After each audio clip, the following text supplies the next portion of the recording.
अस्सलामुअलैकुम। Face to face with Ayesha Bakhsh में आपको खुशामदीद कहेंगे। कराची इलेक्शन के बाद सियासत नए रुख पर है। एक बार फिर नताइज नामंजूर का शोर है, मगर हैरान कुन पहलू यह है कि फिर भी इलेक्शन के निज़ाम को शफाफ और हर तरह के इन्फ्लुएंस से पाक करने की जो कानूनी ज़रूरत है उसे कोई भी पूरा करने को तैयार नहीं। वज़ीर आज़म ने एक बार फिर अपोजिशन को इस्लाहात की दावत दी है, मगर डस्का में जो हुआ उसके बाद वज़ीर आज़म की इस ज़िम्न में अखलाकी पोजीशन पर फ़र्क ज़रूर पड़ा है। अपोजिशन को इलेक्ट्रॉनिक वोटिंग पर तहफ़्फ़ुज़ात हैं।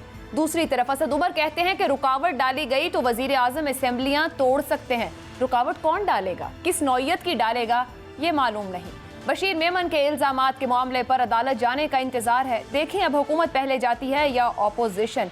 आज यही निकात प्रोग्राम में ज़ेरे बहस रहेंगे। जो मेहमान मेरे साथ शामिल हैं, सीनियर तज्ज़ियाकार सहाफ़ी सलीम बुखारी साहब हमारे साथ हैं। आरिफ हमीद भट्टी साहब बिल्कुल किसी तारुफ के मोहताज नहीं, आगे जाके प्रोग्राम में जनरल रिटायर्ड एजाज अवान साहब भी हमारे साथ शामिल गुफ्तगू रहेंगे। बुखारी साहब आपसे आगाज़ कर लेते हैं। ये हमने आगाज़ में सुनवाया जिस तरह से मुस्लिम लीग नून और पीपल्स पार्टी इस वक्त एक दूसरे को सवाल जवाब कर रही है। कराची इलेक्शन का तनाज़ा बैठ नहीं रहा, ये हुआ क्या कराची इलेक्शन में? देखिए, अगर आप मुझे इजाज़त दें तो मैं ये कहूँगा कि एक से ज़्यादा एतबार से अगर आप देखें तो डस्का और कराची के अंदर आपको बहुत सारी सिमिलैरिटीज़ मिल जाएंगी। पहली बात तो यह है कि इलेक्शन के रिज़ल्ट की कंपाइलेशन के वक्त डस्का में भी यही हुआ था, उससे पहले सियालकोट में भी यही हुआ था, और अब कराची में वही हुआ है कि एक तसलसल के साथ एक शख्स लीड के साथ जीत रहा है 6 बजे से लेकर जब से रिज़ल्ट देने शुरू किए मीडिया ने, और रात के को 1:30 पौने 2 बजे तक। और फिर अचानक जब ये सवाल उठ रहे थे कि इतने हलकों के प्रिजाइडिंग ऑफिसर्स कहाँ हैं, तो उसके कोई 8 घंटे के बाद, यानी टोटल को 10-12 घंटे के बाद रिज़ल्ट कंपाइल होता है, तो 600 या 700 कुछ वोटों से पीपल्स पार्टी का कैंडिडेट जीत जाता है। इलेक्शन वहाँ हुए हैं तो इंतज़ामिया सारी की सारी और सेटअप सारा का सारा वो तो पीपल्स पार्टी का था, सेंट्रल गवर्नमेंट का था। वहाँ से वफाक से या इलेक्शन कमीशन से इतने लोग नहीं जाते जो एक हल्के में इंतखाब करा सकें। लेकिन दो बातें जो मैं बिल्कुल वसूख से कह सकता हूँ ये कि समथिंग इज़ रॉन्ग देयर, यानी ऐसा नहीं है कि all is well in the state of Denmark, something has gone wrong. What is that? अब हमारे यहाँ मुश्किल ये है कि अगर आप पिछले इलेक्शंस देखें तो हमने जितना कंट्रोवर्शियल इस इलेक्शन कमीशन को अब बना दिया है, इससे पहले तो नहीं था। 2018 के इलेक्शन तो सारे ठीक थे। ये जो आवाज़ें हमें मिलती थी, अदारों का तसादम करवाना चाहती है मुस्लिम लीग, अदारों का तसादम कराना चाहती है पीडीएम, तो खुद क्या कर रहे हैं? इलेक्शन कमीशन के साथ क्या सलूक किया? और कौन कर रहा है इलेक्शन कमीशन को? आपकी हुकूमत। सबसे पहले तो इस्तीफे का मुतालबा हुकूमत ने किया भाई इनसे, मैंने थोड़ी किया था। और उसके बाद बारी आ गई है जुडिशरी की। आप ज़रा उठा के तो देखें सोशल मीडिया के ऊपर, अपने टेलीफोन के ऊपर ज़रा जाके तो देखें मोबाइल पे कि हो क्या रहा है और कर कौन रहा है। आप तो सारी जिम्मेदारी हुकूमत विफाक पे डाल रहे हैं, जो कराची में हुआ उसकी भी। मैं जिम्मेदारी से ये जिम्मेदारी डाल रहा हूँ। अच्छा। मुझे पता है मैं क्या कह रहा हूँ, ठीक है, and this is not unfounded. Bhatti साहब का जब बारी आएगी वो शायद मुझसे भी आगे चले जाएं इस हवाले से। या आप उनको नहीं, मैं इनको उकसा नहीं सकते आप इसे आप उकसा नहीं सकते। मैं कहना ये चाह रहा हूँ कि सिटिंग गवर्नमेंट जब इलेक्शन कमीशन के इस्तीफे का मुतालबा करे, मगर फिर वही एक्सेप्ट भी किया। सिटिंग गवर्नमेंट जब ये कहे कि सारे के सारे ये जजेस, मैं तो कह भी नहीं सकता वो जो कुछ उन्होंने कहा है, तो ये हो क्या रहा है? मैंने तो यही पूछा हो क्या रहा है। मैं आपको बता रहा हूं कि हम बिल्कुल आसान, अगर इलेक्शन कमीशन मुतनाज़े से नहीं, इंतहाई बर्क रफ्तारी से तबाही की तरफ जा रहे हैं, और ये सूरत हाल ऐसी हो जाएगी जो किसी के फिर काबू में नहीं आएगी। भट्टी साहब आपकी तरफ आऊं, लेकिन उससे पहले मैं सुनवाना चाहूंगी शायद खान अब्बासी और सईद गनी साहब आगाज में भी सुनवाया, लेकिन वो सुनवा कर आपके ऊपर आते हैं। जिस पार्टी का उस हलके में वजूद नहीं था, किसी सर्वे में चौथी पोजीशन से ऊपर उनकी सर्वे में नहीं आए, वो आज इलेक्शन कैसे जीत सकते हैं? सिलेक्टेड की अगर बात करते हैं तो इस किस्म के इलेक्शन सिर्फ सिलेक्टेड ही जीता करते हैं। सवाल मैं भी उठा सकता हूं कि डस्का आप जीते, आप एस्टेब्लिशमेंट के अगेंस्ट कैसे जीत गए? आप वजीराबाद जीते, आप कैसे जीत गए? नौशेरा में पीटीआई की जीती हुई सीट नून लीग जीत गई, कैसे जीत गए आप? आपके जो 3 इंतखाबात हैं उसके ऊपर भी सवालिया निशान है, आप उसका जवाब दें कि आप कैसे जीते। ये तो दौरे माया तो नहीं हो सकते ना कि जहां से नून लीग जीत जाए वो तो बल्ले बल्ले जी लोगों ने वोट दिए हैं, और जहां से पीपल्स पार्टी जीत जाए वहां ये कहता है ये डील हो गई है। भट्टी साहब सवाल यह है, कराची इलेक्शन क्या कोई नई सेटलमेंट है? क्योंकि नून लीग कह रही है पीटीआई पीपल्स पार्टी से रिप्लेस हो रही है। बिस्मिल्लाहिर्रहमानिर्रहीम। एक तो पाकिस्तान में कोई एक इलेक्शन बताएं जब रिजल्ट आया हो तो हारने वाले ने उसे तस्लीम किया हो। एक 85, 88, 1993, 97, 2002, 8, 13, 18, कोई एक। वैसे खून लीग ओ यार, एक सॉरी, मैं माफ़ी चाहता हूँ, मैं थोड़ा सा, उस्ताद साहब बैठे हैं तो कंफ्यूज हो गए। ये खून लीग का प्रॉब्लम ही, फिर नून लीग का प्रॉब्लम ये है, इन्हें हार कबूल ही नहीं। और मेरा चैलेंज है, पाकिस्तान में सबसे ज़्यादा इस्लाहत में ये रुकावट है। चले डस्के में धांधली हुई मान लिया, कराची में धांधली हुई मान लिया, ये जो सिलेक्शन कमीशन है ये आया ही धांधली कराने के लिए। दमाद किसका है? सोरा ते जवाई फिल्म नहीं देखी तुसी? बुहारी साहब ने तो मैं कट्ठियां देखी थी, बुहारी साहब मुझे कंधे पे बिठा के ले गए थे, मैं बच्चा था। आप कह रहे हैं, वो कह रहे हैं कि विफाक मुतनाज़े कर रहा है इस इदारे को, जो आप ये कह रहे हैं कि ये नून लीग के कहने पे चल रहा है। नून लीग कह नहीं रहा, साबित कर रहा हूं। मैं बता दूं कि उससे पहले इलेक्शन कमीशन चीफ की किस से बात हुई, उसको कॉल रिकॉर्ड निकलवाए। मैं तो नहीं निकलवा सकता, मैं कमजोर आदमी हूं। तो फिर कराची में क्या हुआ? वहां कराची की बात बता रहा हूं कि किसके कहने पर रिजल्ट रुका। मैं और क्या डेरा गाजी खां की बात कर रहा हूं? चीचों की मलियां इलेक्शन हो रहा है, धुपसड़ी इलेक्शन हो रहा है। तो जो नून लीग ये कह रही है कि वहां पे पीपल्स पार्टी की जीत, ये कहती है कि वो किसी के करीब हो रहे हैं और किसी को रिप्लेस कर रहे हैं, नून लीग का बयान आज ये तो नून लीग ने कंफर्म कर दी ना, सिलेक्टेड अब इमरान खान नहीं, पीपल्स पार्टी है। ये तो शाहिद हकान अब्बासी जिन्होंने इस मुल्क को तबाह किया, इतना बड़ा कादर, इतने छोटे छोटे काम। कल आप कह रहे थे कि मैं और आसफ अली जरदारी मिलकर इस मुल्क की तकदीर करेंगे, ये सिलेक्टेड है, इसे लूट लेंगे। दूसरी बात, अब मैं एक बुहारी साहब की फेवर में बात कर दूं, ये तय था कि नून लीग इलेक्शन वहां नहीं जीतेगी, चाहे तरीके लबैक जीतती, चाहे पीपल पार्टी जीतती। ये तय कहां पर था? चाहे पीएसपी जीतती, चाहे पीएसपी, ये जहां तय लगती है। जिसने कहा तो था फिर नून लीग का क्या लेना देना? जिसने कहा था कि आरओ के इलेक्शन है, उसने कहा था, एक सुन लो, ये बंदा मुझे जीतना चाहिए, अगर ये नहीं जीता तो इधर नून लीग नहीं जीतने की। ये मैं खबर दे रहा हूं, मैं म्यानी साहब नहीं आया फातिहा पढ़ने, तो मैं रिपोर्टर हूं, उस्ताद होने का लगा रहा, मैं लगा रहा। अब ये नून लीग पीपल्स पार्टी को सिलेक्टेड कह रही है, बुखारी साहब पीपल्स पार्टी नून लीग को सिलेक्टेड कह रही है, जो दो एक दूसरे को बयानात इस वक्त दे रहे हैं। यूसुफ रजा गिलानी वाले जो मामला हुआ सेनेट का, उसके बाद दोनों दूर दूर एक दूसरे से जा चुके हैं। कोई लगता है कि अब सिलेक्टेड कहकर अपनी अपनी साइड्स होल्ड करके ये कहीं करीब आ सकते हैं, या अगले इंतखाब की तरफ और फिर एक मुखालिफ के तौर पर खड़े? मेरे ख्याल से सबसे ज़्यादा खौफनाक सवाल ये पूछा है आपने, मैं कोशिश करता हूँ इसका जवाब देने की। देखिए, गुजारिश ये है, आपको थोड़े से इवेंट्स को सीक्वेंस में देखना पड़ेगा। ये जो मरीम नवाज़ की बाद गिरफ्तारी ज़मानत हो गई और कहा गया कि इनको 10 दिन पहले आप बताइएगा गिरफ्तार करने से, कभी और सुना है किसी मुलजिम के बारे में जिसके खिलाफ केस चल रहा हो इतनी हाई जुडिशरी में और उसको ये रियायत हासिल हो? उसके बाद फिर आ जाइए हमजा, आ रहा हूँ ना, वहीं उधर ही आ रहा हूँ, हमजा शरीफ साहब भी तशरीफ़ ले आए बाहर, आराम से, कोई पूछने वाला नहीं है। और सबसे बड़ी खबर वो थी जिस दिन शहबाज शरीफ साहब तशरीफ़ लाए, कंट्रोवर्सी हुई, पहले जान के कराई गई और बाद में फिर 3 जजेस का कंसेंसस डिसीजन ले जाके बाहर छोड़ दिया गया। ये मौसम कौन सा है? ये मौसम पहले तो नहीं था। भट्टी साहब को पता होगा इस मौसम? मैं आ रहा हूँ, मुस्कुरा रहे हैं भट्टी साहब।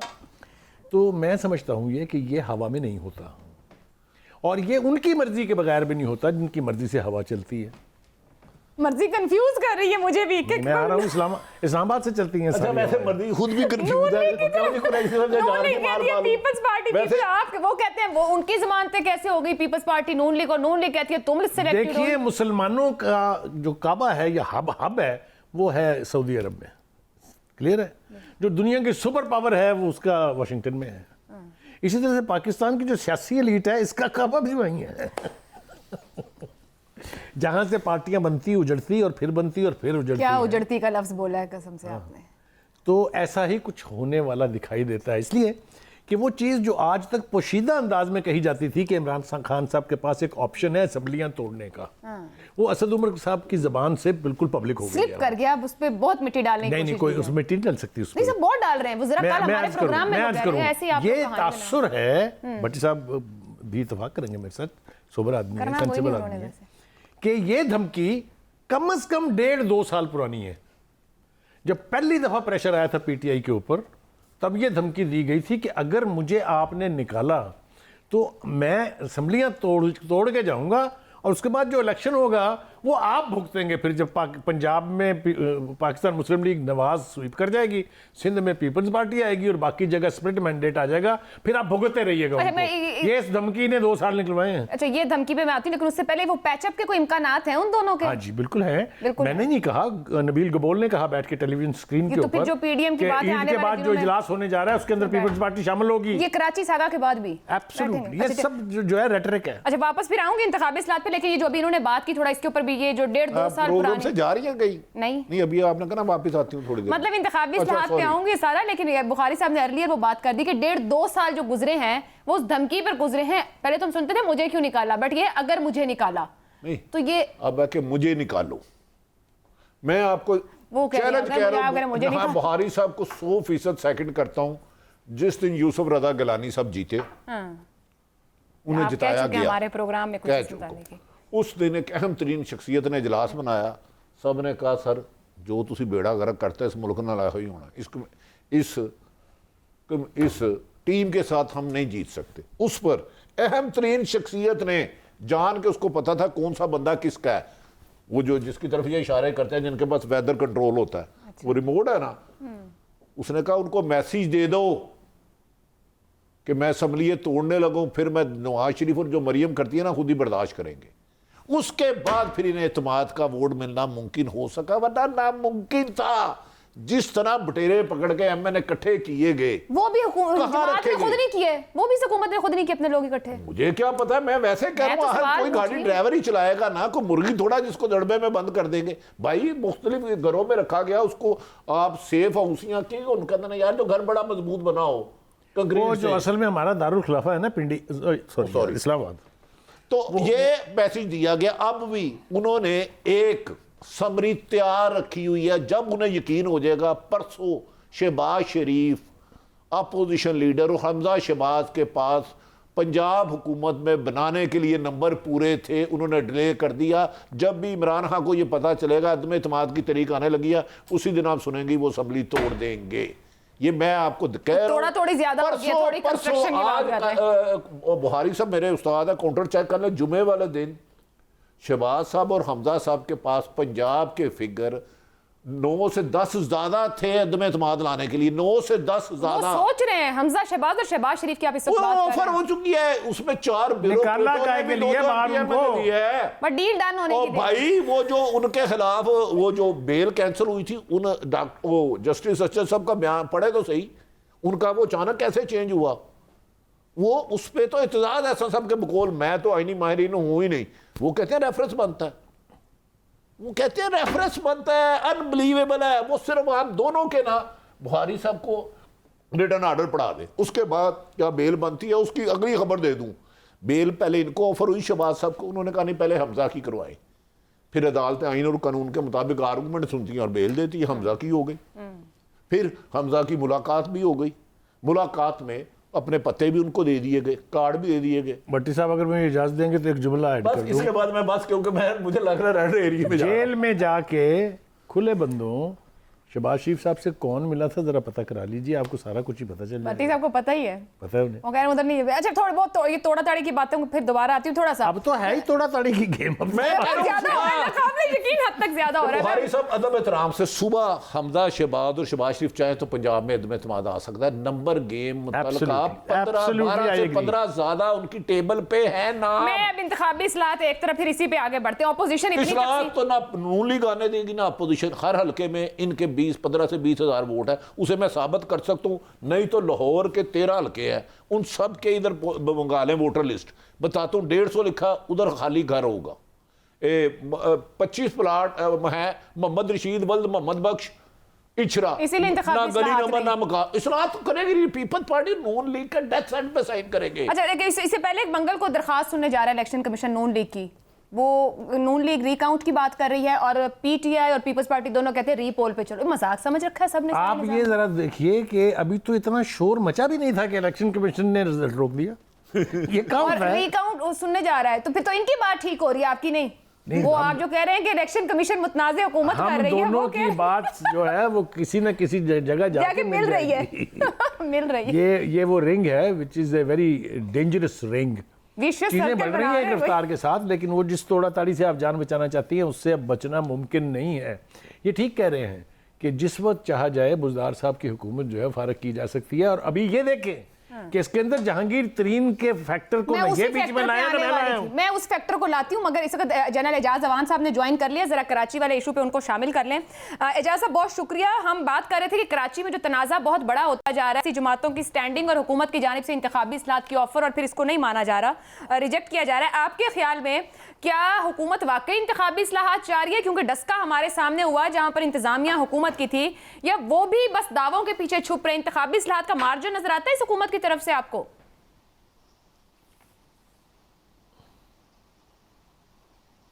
अवान साहब जी, आपने मुझसे सवाल किया। जी जी सर, आपसे। जी, मैं समझता हूँ, देखें, हुकूमत इस्लाहात तो यकीनन करना चाहेगी, क्योंकि इसके अलावा उनके पास और कोई ऑप्शन नहीं है, और इसी के लिए लोगों ने उन्हें वोट दिया था। किसी तब्दीली के लिए एक थर्ड ऑप्शन थी, जिसकी मेरे समेत बहुत सारे लोगों की ख्वाहिश थी कि कौम एक थर्ड ऑप्शन भी ट्राई करे और दो जो रिवायती बड़ी पार्टियां हैं उनकी सियासत से और उससे छुटकारा मिल सके। लेकिन वो ख्वाब शायद अभी तक शर्मिंदा ताबीर नहीं हो सका, और आइंदा भी उसके इम्कानात बहुत कम लग रहे हैं, क्योंकि इमरान खान साहब, मुझे ज़ाती तौर पे मैं उनका सपोर्टर रहा हूँ, अब भी बहुत हद तक उन्हें बेहतर समझता हूँ बाकी ऑप्शंस के मुकाबले में। लेकिन ये हमें एक्सेप्ट करना पड़ेगा कि वो बगैर किसी तैयारी के आए। उन्होंने एक ख्वाब ज़रूर देखा था पाकिस्तान को तब्दील करने का, करप्शन को ख़त्म करने का, इस्लाहात लाने का, लेकिन उसके लिए उनकी कोर टीम भी तैयार नहीं थी। लेकिन इक़्तिदार में आने के बाद अगर वो तैयारी करेंगे तो फिर यही रिजल्ट मिलेगा जो आज मिल रहा है।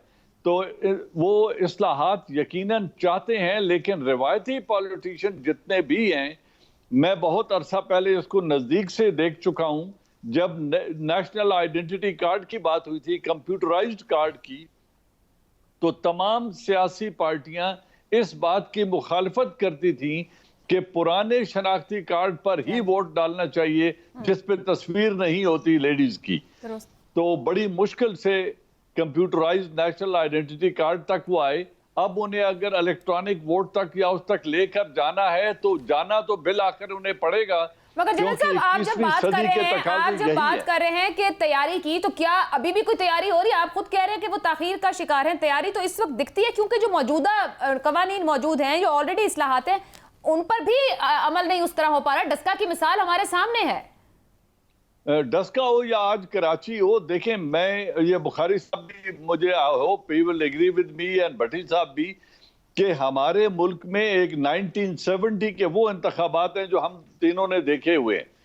तो उन इंतखाबात से लेके आज तक रिवायत कुछ ऐसी बन गई है कि हारने वाला इंडिविजुअल कैंडिडेट हो या पॉलिटिकल पार्टी हो, कोई भी शख्स जो इंतखाबात हार जाता है वो रिजल्ट तस्लीम नहीं करता। सब यही बात और इसी निज़ाम के साथ हम 50 बरस आगे आ चुके हैं। उसके बावजूद आज कराची का रिजल्ट भी मुतनाज़ है, जो दो सबसे बड़ी पार्टियों के दरमियान क्लोज मुकाबला हुआ है। बाकी पार्टियां तो बहुत पीछे रह गई। अगर यही आउटकम है, जो जान है डेमोक्रेटिक सिस्टम की, वो है पब्लिक ओपिनियन वोट।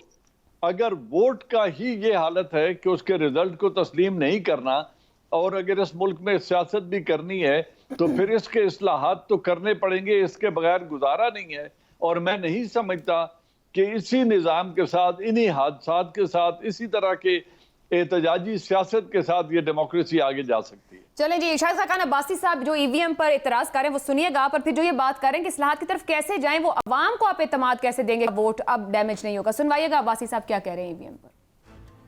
पाकिस्तान में इलेक्ट्रॉनिक पोलिंग का निज़ाम बन सकता है, लेकिन वो पार्लियामान के कंसेंसस से बनेगा। वो मशीनों का काम नहीं है। पूरे प्रोसेस को आपने देखना होगा कि कैसे ये उधर जाएगा। वोटिंग मशीनें तकरीबन जिस मुल्क ने दुनिया में इस्तेमाल की है, उनको मसाइल आए हैं।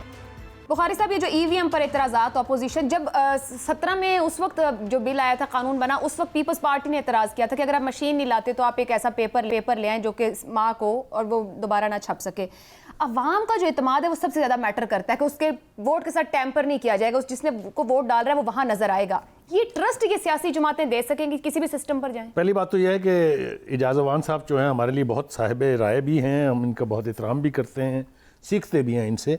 उनकी एक हिस्टोरिक जो स्टेटमेंट है उसको मैं थोड़ा करेक्ट करना चाहता हूँ, वो ये कि 1970 का जो इलेक्शन था वो आज तक अनकंट्रोवर्शियल है।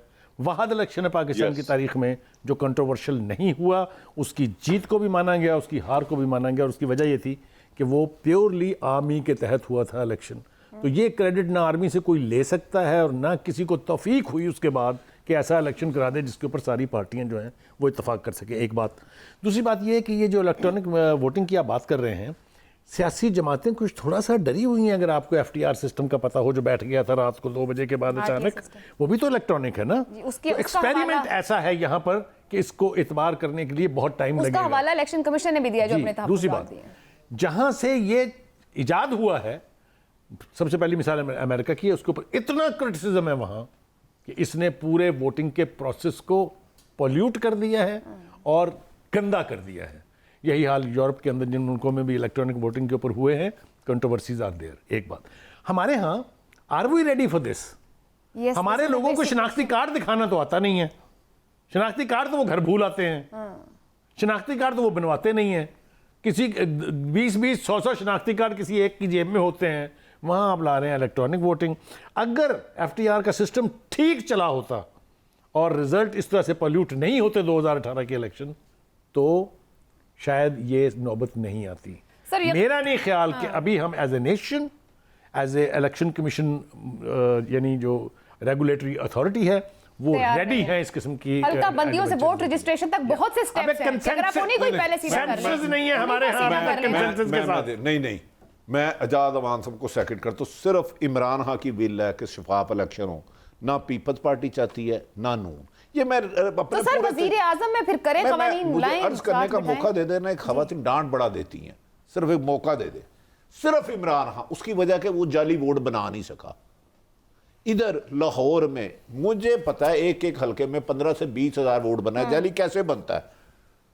बुहारी सब साहब इलम है, ये मैंने बकायदा काम किया हुआ। अगर मुझे कुछ लोग वो बहस करेंगे तो मैंने इनको शेखुपुरे के रहने वाले हैं, मैंने कहा बुहारी साहब 100 शनाख्ती कार्ड भेज दे, लेकिन वो बंदे अपने होना कारे खास नाल उन्होंने कॉन्टैक्ट नंबर भी भेज दे, वो भेज देंगे।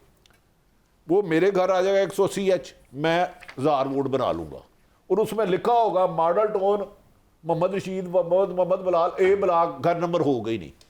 इलेक्शन से एक दिन पहले मैं इनको फोन करूंगा, आपके कहने पे मैंने ये 1000 वोट बनाया हुआ था, इन सबको ले आओ। ये इलेक्शन रिफॉर्म्स होना आसान है अगर मुल्क में कंप्यूटराइज शनाख्ती कार्ड चल सकता है। बेनजीर स्कीम के तहत कुछ गड़बड़ हुई होगी, उसमें लातदाद लोगों को खंडरात में पैसे जा रहे हैं। फसास प्रोग्राम नहायत कामयाब है ये साथ, इसकी तरह लातदाद अनपढ़ जाहिल लोगों को जा रहा है। और ये तो बहुत आसान है, लेकिन इसके लिए बिल चाहिए। लेकिन ये दोनों नहीं होने देंगे, रख ले, क्योंकि ये लोगों के खून से इनकी जीत पूरी होती है। अल्लाह रहम करे। एक ब्रेक लेते हैं, ब्रेक के बाद गुफ्तगू आगे बढ़ाएंगे।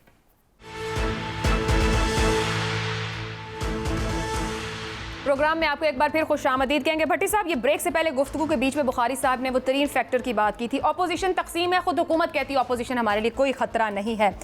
ये जो तरीन फैक्टर है, ये कोई संजीदा मामला या खतरा है बजट से पहले हुकूमत? मैं बुखारी साहब से नहायत अदब चला, मैं तरीन फैक्टर शामिल कर रहा हूँ। ये जो मैं इतने वोट दे रहा हूँ ना, और मुझे पता है जहाँ जहाँ मुलाकात, इन वोटों को शहबाज शरीफ साहब गिन रहे हैं अपने पास। हाँ, तो और कहाँ जाएगा? देखे ना, यहाँ वो रिजाइन दे, यहाँ एबसेंट हो जाए, यहाँ वो एबसेंट हो जाए। बाकी 8-10 तो इनके टूटे होंगे, 8-10 उनके होंगे। जब 40 फिगर एक आपके सामने आ जाए, जिनमें से 35-25% लोगों से आप बात कर लें, अमलन तो इमरान खान साहब की हुकूमत ख़त्म हो चुकी है। होगी नहीं, एक कागजों में लिख दे, मैं लिख दे तो मीनारे पाकिस्तान आपका है। किसी की हुकूमत खत्म, फिर वो इस्लाहात और कानून साजी क्या कर सकेगा? यार वो करे ना करे, ये उसकी मर्जी। मैं तो एज ए रिपोर्टर मैं फैक्ट्स आपके सामने रख रहा हूँ। इसका नताइज आप सुबह वो जो ताकतवर हल्के हैं थोड़े से साइड पे हो तो दे दें शहबाज शरीफ को ओपन फ्री हैंड 72 घंटे। एक पेज मौजूद है इजाजत नहीं, मैं सिर्फ 72 घंटे का कह रहा हूं कि मैं, क्योंकि खुद इनमें से 40 में से ना 30-35 से कमो बेशतर ईमानदारी से कह रहा हूं बात कर चुका हूं। और उनकी मुलाकात में उनको कोई पॉजिटिव वाइब्स नहीं दी, वो दूर ही खड़े नहीं, मुलाकात में ना देखिए, एक तो हमारे वजीर आजम साहब ऑनेस्ट भी हैं, मैं जनरल साहब से मानता हूँ, बेहतरी भी चाहते हैं।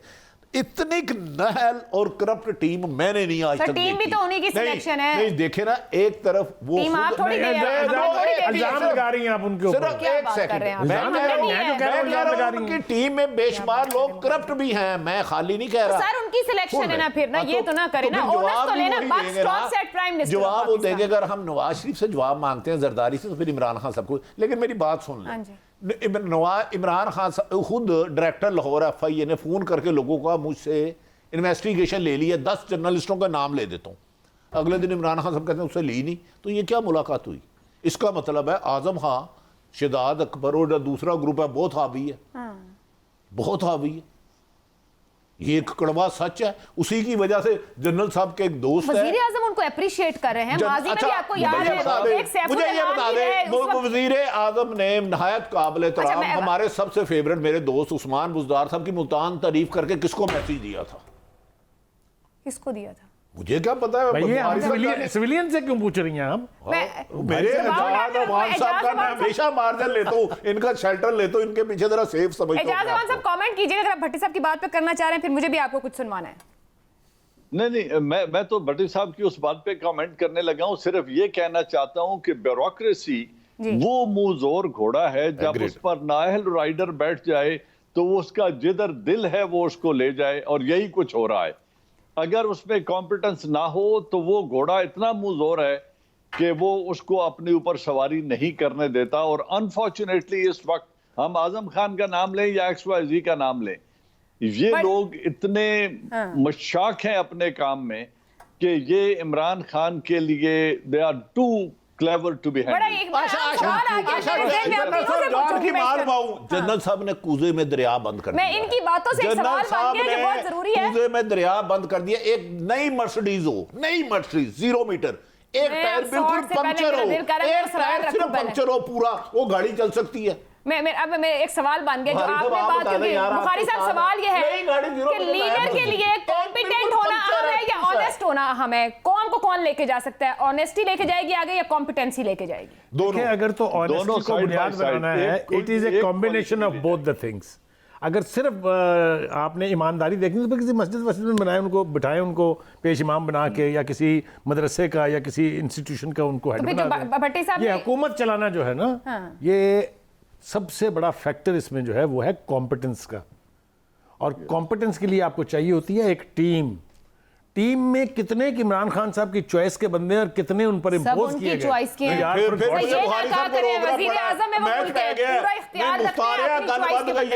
खाली कॉम्पिटेंसी नहीं चाहिए, करप्ट है।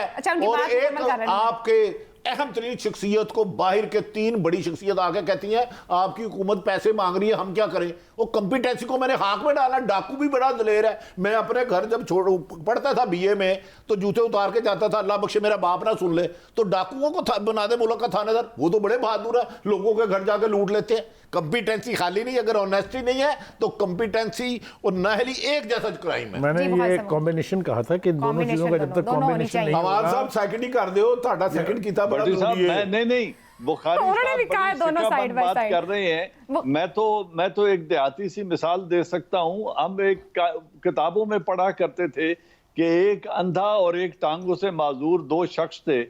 तो जो अंधा था उसने दूसरे को अपने ऊपर कमर पे बिठा लिया, रास्ता वो दिखाता था और टांगे इसकी काम करती थी, तो वो मंजिल पे पहुंच गए थे। जब तक ये दोनों सलाहियतें साइड बाय साइड नहीं होंगी, जो बात बुखारी साहब कर रहे हैं, कॉम्पिटेंट और ऑनेस्ट, जब तक ये कॉम्बिनेशन नहीं होगा कौम सफर करती रहेगी। पहले वाले तजर्बेकार बहुत हैं, without name I would say, लेकिन जो मोरालिटी वाली साइड है, करप्शन वाली, वो बड़ी दागदार है। ठीक है। और यहाँ पे दयानतदार बहुत हैं। प्राइम मिनिस्टर जनरल साहब, let me differ with you, sir. Let me differ with you, for God's sake. Dayanand Arya की बंदा जिसका नाम इमरान खान है, मैंने आज तक कुछ 2000 प्रोग्राम किए हैं, आज तक उसको डिसऑनेस्ट ना कहा है ना किसी को कहने दिया है। तो बाकी सारे ला इलाहा इल्लल्लाह मुहम्मद रसूलुल्लाह, बाकियों का तज़किरा ना फरमाएं। खुदा वास्ता इस टीम को ईमानदार ना कह रहा हूं कि इससे पहले वाले जितने थे उन्होंने काम तो चला लिया, लेकिन मुल्क को कहां पहुंचा के छोड़ा है। इसलिए मेरे जैसे चंद जो ना तजर्बाकार लोग थे वो थर्ड ऑप्शन का सोच रहे थे। पूरी कौम ने सोचा, लोगों ने वोट भी बहुत दिया, उम्मीदें भी बहुत वाबस्ता की। हमें जनरल साहब बस एक बात बता बड़ी अहम बात है, यार टीम सिलेक्शन की बात हो रही है। असद उमर साहब की गुफ्तगू सुनिए, फिर कमेंट कीजिए। एक जुमला पहले ये बता दें, अंधा कौन था और लंगड़ा कौन था, सही हमारे बड़े मसाइल हल हो जाए। जी अवान साहब, देखिए, मैं असद उमर से इस बात पे तो डिफर करता हूं कि वो इक्तदार के हरीस नहीं थे। अगर बिल्कुल ऐसी ही बात होती तो फिर ये जो चूचू का मुरब्बा इकट्ठा किया GDA और क्यू लीग और जहांगीर तरीन ने जो जहाज भगा भगा के बंदे इकट्ठे करके शाम को एक पार्टी बना दी और कहा वज़ीर आज़म साहब हल्फ उठाएं, तो उस दिन कह देते कि मैं इस तरह की टीम के साथ इक्तदार में नहीं आना चाहता हूं, मैं 5 साल और इंतजार करूंगा। तो इक्तदार में तो वो आना चाहते थे। हाँ, अब जब वो देख रहे हैं कि उनकी कश्ती किसी किनारे नहीं लग रही और जो कुछ वो ख्वाब देख कर आए थे उसकी ताबीर नहीं मिलने वाली, तो यस, यहां मैं एग्री करूंगा कि वो अपना टेन्योर शॉर्ट करके असेंबलियां तोड़ भी सकते हैं, इलेक्शन रिकॉल भी कर सकते हैं, चाहे खुद वो हार जाएं या जीत जाएं। ये सलाहियत सिर्फ इसी में है। बाकी तमाम सौदागरी करके, सौदेबाजी करके 5 साल पूरे करेंगे। Imran Khan can call the shot at any time, इसमें मुझे कोई शक नहीं है। रही ये बात कि उनके पर कोई दबाव है, तो मैं समझता हूं वो प्राइम मिनिस्टर जो कहता है कि मैं दबाव में लास्ट बॉल तक खेलने का आदी हूं, बल्कि यहां तक कहता है कि अगर मुझसे इस्तीफा मांगा गया तो मैं इस्तीफा आर्मी चीफ का ले लूंगा, मुझे DGISI फोन करेगा तो मैं उनको घर भेज दूंगा। अगर वो ये इतना प्रेशर ले सकता है, इतनी बड़ी बात कर सकता बुहारी है, साहब, तो फिर कौन है बात करना तो बड़ी खूबसूरत है, बात में ये बड़ी अच्छी है। एक आधा बंदा घर भेज भी दिया था उन्होंने, वो उसका क्या कसूर था? बात सुन, मेरे पर आगे चलेंगे, बात कर लेने दे। अच्छा, तो मैं समझता हूँ ये कोई दबाव नहीं है जिससे वो घबराए हुए हैं। उन्होंने तमाम टीम अपनी मर्जी से चुनी है, चारों फाइनेंस मिनिस्टर कई बार ये धमकी दे चुके हैं, लेकिन अब जब उन्हें लगता है कि वो इक्तदार में वो डिलीवर नहीं कर सकते जो वो चाहते थे, तो शायद वो कोई कदम उठाना चाहते हैं, लेकिन स्केपगोट बनाना चाहते हैं किसी ऐसे दबाव वाली गैर मरई कुव्वत को कि मेरे ऊपर दबाव है। न जहांगीर तरीन इस्तीफे देगा, भट्टी साहब से थोड़ा सा इख्तलाफ करूंगा, वो 35 नहीं 45 से इकट्ठे कर लें, उनमें से कोई भी इस्तीफा नहीं देगा और पार्टी नहीं छोड़ेगा। हाँ, इमरान खान खुद जब ये देखेगा कि मैं परफॉर्म नहीं कर सकता हूं, आई फेल्ड, तो वो इलेक्शन कॉल कर सकता है। ठीक है जी, एक ब्रेक लेते हैं और ब्रेक के बाद ब्रेक से पहले एक सेकंड, एक तो गुजारिश है जनरल साहब की, आपकी आउटराइटली रिजेक्ट कर दी है। खरब ठीक है, जनरल और वो गलत कहे ये पॉसिबल ही नहीं है। उन्होंने कहा DGI को वो भेज सकते हैं, मुझे पता है उन्होंने भेजा भी है एक, वो एग्रीड, मैं उनको सेकंड करता हूं। बातें सच जो है ना, हम हिस्ट्री कैसे मैं मसक कर सकता हूं। मेरी एक गुजारिश है, 3 साल में हर काम उनकी मर्जी के खिलाफ हुआ, कातल लीग उनके साथ मिली, MQM के खिलाफ वो केस करने गए, इक्तदार में वो आ गए, अब भी उस वक्त इक्तदार छोड़ेंगे जब उन्हें पता चल जाएगा कि कल वो कुछ मिलेगा। एक ब्रेक ड्राफ्ट तैयार हो गया है और चल पड़ा है, उस वक्त तक असेंबली नहीं टूटेंगी। जी सर, मुझे बस सिर्फ जन साहब आपसे यही अर्ज करनी है कि क्या और सबूत चाहिए कि उनसे हुकूमत नहीं हो पाई। उन्होंने एक रत्ती भर की लेजिस्लेशन नहीं की क्योंकि उनके पास मेजॉरिटी नहीं है ना, यानी हुकूमत ना चलाने का कौन सा क्राइटेरियन है जो अभी चेक करना बाकी है। एक ब्रेक के बाद गुफ्तगू आगे बढ़ाएंगे। प्रोग्राम के आखिरी हिस्से में खुशामदीद। बुखारी साहब, जो ये सब गुफ्तगू हुई और वो कह रहे हैं कि लास्ट मोमेंट तक देखा जाएगा, ना डिलीवर कर सके। गुज़िश्ता दिनों में बड़ी मुलाकातें हुई, ऑफ द रिकॉर्ड बहुत कुछ रखा गया है, कोई प्रेशर नहीं है, कोई किसी किस्म की रुकावट नहीं है, सिर्फ अपनी कारकर्दगी को देखा जाएगा। मेरे ख्याल से एक जुमले में अगर आप मुझे इजाज़त दें, जो जनरल अवान साहब तशरीफ रखते हैं, ऐसे कोई 4, 5, 6 लोग हैं जो इमरान खान को अभी भी मसीहा मानते हैं और समझते हैं कि ये डिलीवर कर सकता है, इनके साथ बैठ के इमरान खान साहब को अपना एहतसाब करना चाहिए कि उन्होंने क्या गलतियां की हैं, क्या गलतियां वो तसलसल से कर रहे हैं और क्या गलतियां आने वाले चंद दिनों में वो करने वाले हैं। उससे सीख लें तो सीख लें, वरना दिल का जाना ठहर गया है। अब सुबह गया के 5 साल नहीं पूरे, सुबह गया के शाम गया। भट्टी साहब खतरनाक बातें करते हैं। देखो, कराने वाले 5 साल कर देंगे, जिस अवाम ने 5 साल का वोट दिया ना। लेकिन अगर इमरान खान बेहतर समझें तो इस्लाहत कर जाएं। पीपल्स पार्टी और नून लीग नहीं करेंगे, ओपोजिशन बैठ ही नहीं रही। देखिए, यही फिर बदकिस्मती है इस मुल्क की। फिर ये इमरान खान के अच्छे काम की तारीफ करनी चाहिए। कम से कम वो इलेक्शन रिफॉर्म्स की एफर्ट्स तो कर रहे हैं ना। सर इस हाथ से कहते हैं आओ बैठो, उधर कहते हो एनआरओ मांगते, वो पीछे पलट जाती है ऑपोजिशन। भाई फिर किसी ने तो स्टेप लेना ना। हर मुल्क को इसी तरह धांधली दादा तो नहीं रखना, हर इलेक्शन के बाद शोर तो नहीं ना डालना। आखिर ये गंद खत्म करो। हालात तो ऐसे ही हैं। फिर अवान साहब कोई भी हाथ पकड़ाने को तैयार नहीं है कि कानून साजी हो। देखिए, इतने आराम से हाथ अपोजिशन कभी भी नहीं पकड़ाएगी और इतनी तजर्बाकार अपोजिशन तो उनके हाथ आएगी ही नहीं। लेकिन उन्होंने कौन सा सॉलिड प्रोग्राम अभी तक असेंबली में पेश किया है कि ये मेरा इलेक्टोरल रिफॉर्म्स का खाका है, इसको या अप्रूव करो या तनकीद करो। इसी तरह FBR, वो मुल्क को आए थे मुआशी दलदल से निकालने के लिए, न एहतसाब किसी के नारे पहुंचा, न FBR का कोई ऐसा प्रोग्राम वो ला सके हैं जहां इंसेंटिव मिलता टैक्स पेयर को और लोग खुशी से टैक्स भी देते और मुल्क भी आगे बढ़ता। न वो काम कर सके, न इलेक्टोरल रिफॉर्म के लिए। अभी हायर एजुकेशन कमीशन की हालत देख लें, एजुकेशन रिफॉर्म्स तक जो शख्स नहीं कर सका, और फॉरेन ऑफिस की रिफॉर्म के लिए डॉक्टर इशरत हुसैन को बिठा दिया है। वो खुदा के बंदे, फॉरेन ऑफिस के कितने तजर्बाकार लोग बैठे थे जो अंदर से जानते हैं इस खेल को।